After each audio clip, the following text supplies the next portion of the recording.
O teste para a eternidade. Duas das maiores obras-primas da literatura de todos os tempos são os livros de Jó e de Eclesiastes. Ambos consistem em poesias hebraicas e ambos tratam dos problemas da vida. Eles buscam respostas para o sentido da vida e dos sofrimentos dela decorrentes. Meu nome é Caco Pessoa e hoje nós estaremos falando um pouquinho sobre o livro de Jó, do capítulo 1 até o 3. O livro de Jó é reconhecido por eruditos como um dos maiores poemas dramáticos já escritos. A poesia hebraica não possui métrica nem rima. Sua estrutura básica envolve a organização do pensamento e não das palavras. Tendo em vista os propósitos desse estudo, a mensagem de Jó e Eclesiastes é muito mais importante do que a forma. É motivo de admiração do fato de pessoas que viveram 3 ou 4 mil anos atrás terem os mesmos problemas que nós temos hoje em dia. Elas se angustiaram diante desses problemas e buscaram soluções, assim como nós buscamos. As conclusões a que chegaram são especialmente úteis porque foram alcançadas com a ajuda de Deus. As experiências dessas pessoas enfatizam a futilidade de buscarmos soluções para os nossos problemas sem Deus. Jó discorreu acerca do problema do sofrimento humano. Como o sofrimento se encaixa no esquema da vida? Recebemos alguns benefícios do sofrimento. Por que algumas pessoas parecem receber uma cota de sofrimento maior do que deveriam? Foi particularmente difícil para Jó entender por que o homem bom teve de sofrer tanto, enquanto os ímpios pareciam prosperar. Jeremias fez a mesma interrogação em Jeremias 12, do 1 ao 3. Então, Salomão atacou o problema de como encontrar felicidade na vida. A vida e os escritos desse rei ilustram o fato de que o homem que prospera pode não ser tão feliz quanto parece.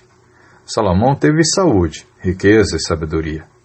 Ainda assim, estava à procura do sentido da vida. Então, os livros de Jó e Eclesiastes formam um contraste interessante. Jó era um homem bom, cuja saúde e riqueza lhes foram tiradas, e ele não entendia o porquê. Em Eclesiastes, Salomão ilustrou que um homem não tem necessariamente felicidade somente porque tem saúde e riqueza. Um tinha saúde e riqueza e queria saber qual era o sentido da vida, o sentido disso. O outro perdeu saúde e riqueza e queria saber qual o sentido disso também. As histórias de Jó e Salomão nos transportarão para alguns dramas fascinantes na vida e nos forçarão a fazer uma sondagem na alma em busca de qual o sentido da vida. O que acontece na morte? Viveremos de novo? Deus se importa com o que acontece conosco? Qual é o propósito do sofrimento, então? Jó nos ensina a lidar com a crise quando ela sobrevém. As palavras de Salomão nos ajudam a priorizar os diversos aspectos da nossa existência e a manter a perspectiva correta da vida. Ambos nos ajudam a ver o que deve transformar-se numa crise e o que não deve. O cenário do livro de Jó é Uz. Acredita-se que a terra de Uz ficava numa extensão da fronteira entre a Palestina e a Arábia. A tradição localiza a cidade de Jó em Aurã, uma região fértil ao leste do Mar da Galileia. Não sabemos quem escreveu o livro, mas algumas antigas teorias são dignas de nota. Alguns sustentam a teoria de que Moisés teria escrito o livro. A Septuaginta, numa nota de rodapé, cita a tradição, identifica Jó com Joabe, o segundo rei de Edom, citado em Gênesis 36, versículo 33. O cenário descrito no livro e os nomes citados harmonizam-se com o cenário e os primórdios dos edomitas. Estando correta, esta suposição colocaria Jó na época dos primeiros anos de Israel no Egito.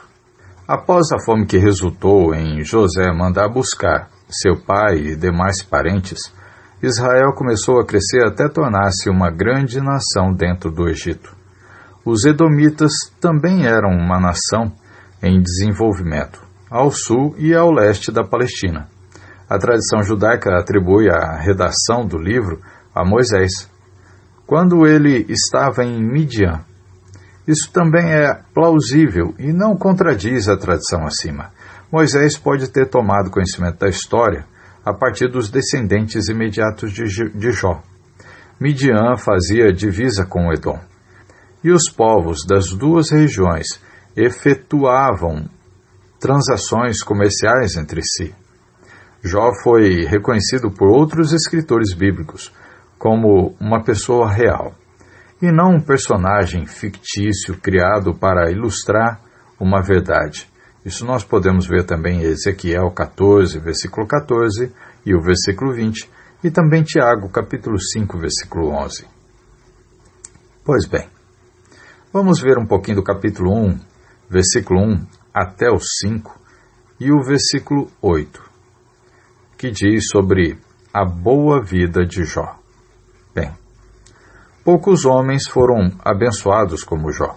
Muitas de suas bênçãos encontram-se enumeradas em capítulo 1, versículo 1 até o 5, que diz assim: Havia um homem na terra de Uz, cujo nome era Jó, homem íntegro e reto, temente a Deus e que se desviava do mal. Nasceram-lhe 7 filhos e 3 filhas. Possuía 7.000 ovelhas, 3.000 camelos, 500 juntas de boi e 500 jumentas. Era também muito numeroso o pessoal do seu serviço, de maneira que este homem era o maior de todos os do Oriente. Seus filhos iam às casas uns dos outros e faziam banquetes, cada um por sua vez, e mandavam convidar as suas 3 irmãs e comerem e beberem com eles. Decorrido o turno de dias e de seus banquetes, chamava Jó a seus filhos e os santificava. Levava-se de madrugada e oferecia holocaustos, segundo o número de todos eles, pois dizia: Talvez tenha pecado os meus filhos e blasfemado contra Deus em seu coração. Assim o fazia Jó continuamente. Jó era um homem temente a Deus, reto, que amava o bem e odiava o mal. Ele era íntegro, isso nós podemos ver no capítulo 1, versículo 1 e o versículo 8 também. Não no sentido de não cometer pecado algum, mas no sentido de que era fiel a Deus. Ele era constante na sua devoção e adoração a Deus. Isso é o versículo 5 do capítulo 1. Uma boa família estava entre as bênçãos de Jó. Ele tinha 10 filhos, 7 filhos e 3 filhas. Era uma família unida. Os filhos estavam acostumados a oferecer um banquete a cada um por vez, provavelmente no aniversário de cada um, e convidavam suas irmãs para se juntarem a eles nessas celebrações. Eles gostavam de reuniões de família. Nada é uma bênção maior para o pai do que o amor e a união de sua família. Jó tinha muitas riquezas materiais. Então veja, naqueles dias, media-se a riqueza por gado e rebanho. Jó possuía 7.000 ovelhas, 3.000 camelos, 500 juntas de boi, 500 jumentas e muitos servos também. Ele era o homem mais rico daquela parte do país. Outras bênçãos terrenas significam pouco sem saúde. E Jó desfrutava de uma boa saúde. O valor da riqueza é minimizado sem boa saúde. A perda da saúde pode nos roubar a riqueza ou nos impossibilitar de desfrutar da riqueza. Os amigos de Jó o respeitavam. Isso também é uma bênção apreciada. De fato, algumas pessoas valorizam a aceitação dos amigos mais do que a de Deus. Embora Jó valorizasse a aprovação de Deus mais do que de seus amigos, ele devia apreciar o respeito deles. Todos nós precisamos e gostamos da aceitação dos amigos. E acima de todas as bênçãos, Jó contava com a aprovação de Deus, que diz no versículo 8 assim: Ninguém há na terra semelhante a ele, homem íntegro e reto, temente a Deus e que se desvia do mal. Bem, não existe bênção maior do que saber que somos aceitos por Deus. Deus deu a Jó um dos maiores elogios feitos a um ser humano.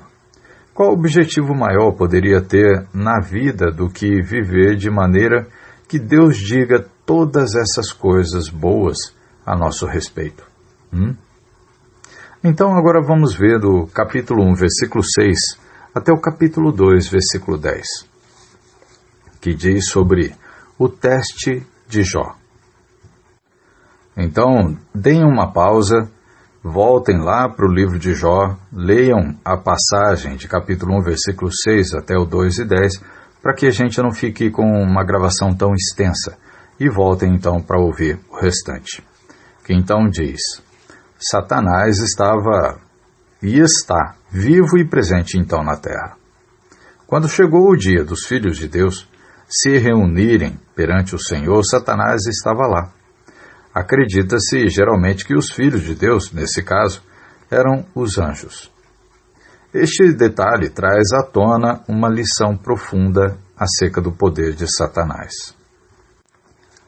Se ele pôde entrar numa reunião dos filhos de Deus no céu, não precisamos nos surpreender ao vê-lo rasgando o caminho dentre as congregações do povo de Deus aqui na terra. Observa-se que ele estivera rodeando a terra e passeando por ela. Isso lá no capítulo 1, versículo 7. Deus e Satanás não conversaram sobre aquela reunião celestial, mas sobre alguém que vivia na terra. Satanás sempre fez tudo o que pôde na terra para afastar a criação divina do Criador, começando por Adão e Eva, lá de Gênesis capítulo 3, mas ele não havia conseguido afastar Jó de Deus. Deus disse a Satanás, no versículo 8, Observaste o meu servo Jó? E aí então Satanás já tinha observado Jó. Ele não questionou a bondade de Jó, como fizeram mais tarde os amigos de Jó. Em vez disso, Satanás foi diretamente ao cerne da questão. Ele questionou a motivação de Jó. Ele acreditava que qualquer um poderia ser fiel a Deus se fosse abençoado como Jó era. Satanás acusou Jó de ter uma motivação egoísta para servir a Deus. Vejam os versículos 9 ao 11, que diz assim: Porventura Jó debalde teme a Deus? Acaso não o cercaste com sebe, a ele, a sua casa e a tudo quanto tem? A obra de suas mãos abençoaste, e os seus bens se multiplicaram na terra. Estende, porém, a mão e toca-lhe em tudo quanto tem, e verás se não blasfema contra ti na tua face.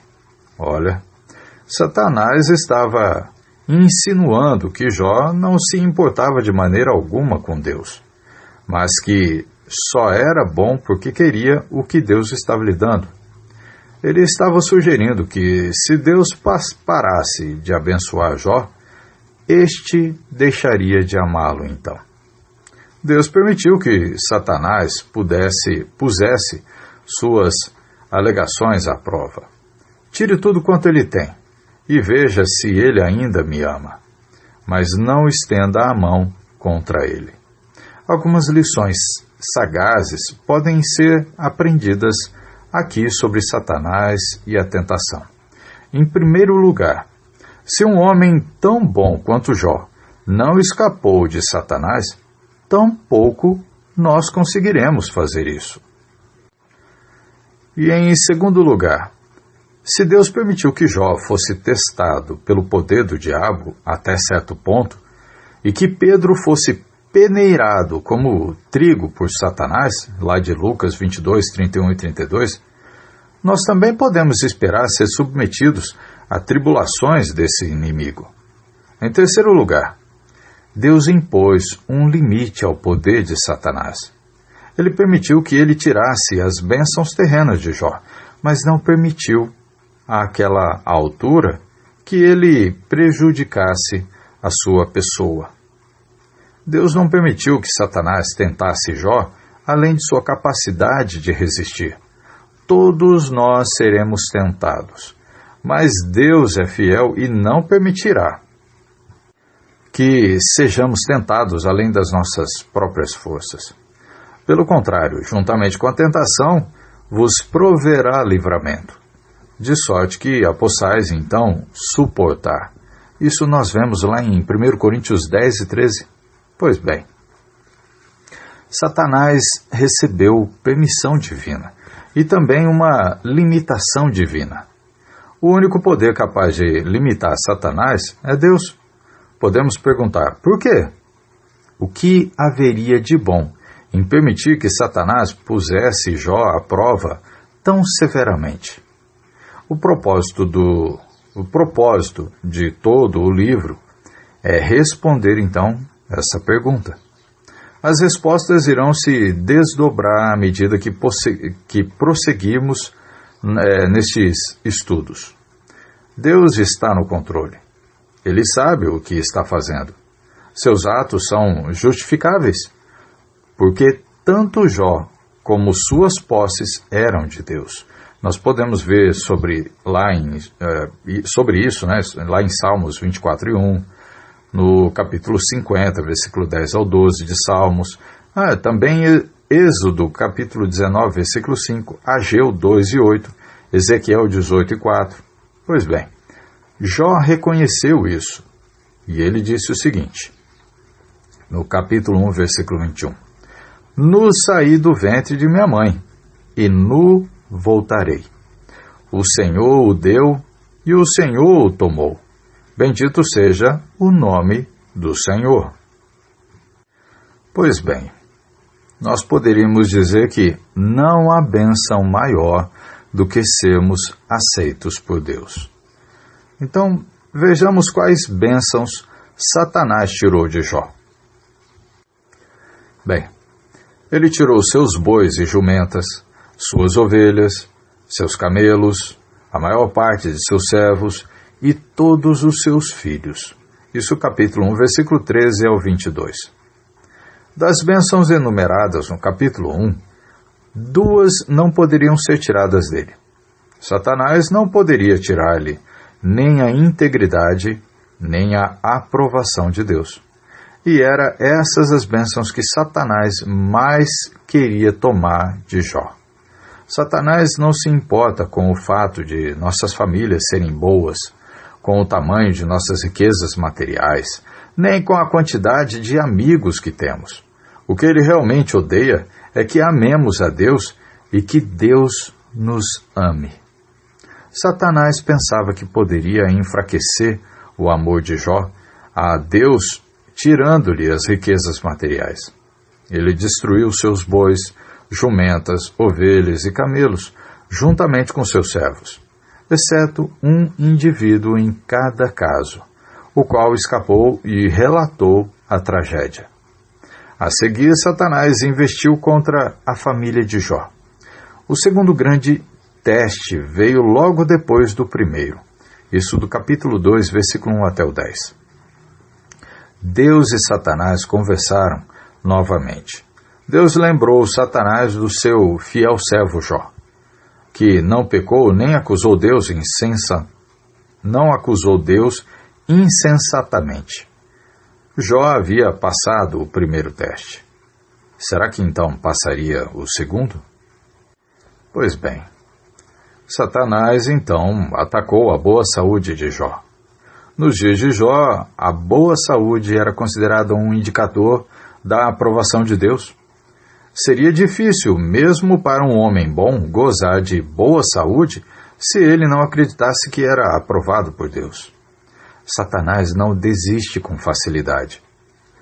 Ele disse: estende, porém, a mão, toca-lhe os ossos, e na carne, e verás se não blasfema contra ti na tua face.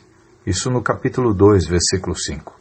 Satanás queria que suas fronteiras se estendessem.